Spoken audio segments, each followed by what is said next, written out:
முதல் படத்திலேயே நிர்மலா அம்மாவுடைய அக்காவா நடிச்சிருப்பாங்க. தேவிகா அம்மா வந்துட்டு. ஆமா.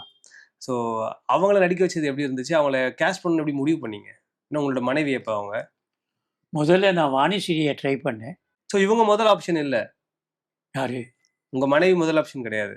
இல்ல வெண்ணிலா ஓ! அவள் இல்லாம என்னை விட மாட்டாள்ல. அதுக்கு தான் கேட்டேன். நீங்க சும்மா நான் வந்து அவளே இல்லாம படம் எடுத்தா என்னை வீட்டை விட்டு துரத்திருப்பா.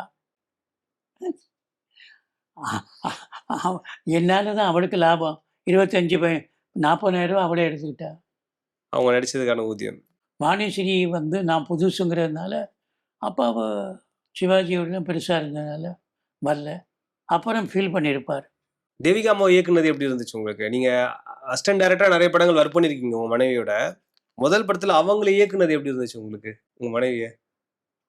எனக்கு ஒண்ணுமே தெரியல. நான் வந்து சாதாரணமா வந்து அவர் பீம்சிங் சார் ஒர்க் பண்றத பார்த்துட்டு, நான் கொஞ்சம் வேகமாவே வேலை செஞ்சேன். அவரு வந்து ரொம்ப சாஃப்ட்டா பண்ணுவாரு.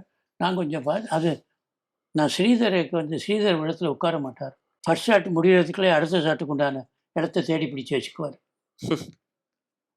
எல்லாரும் அப்படித்தான்.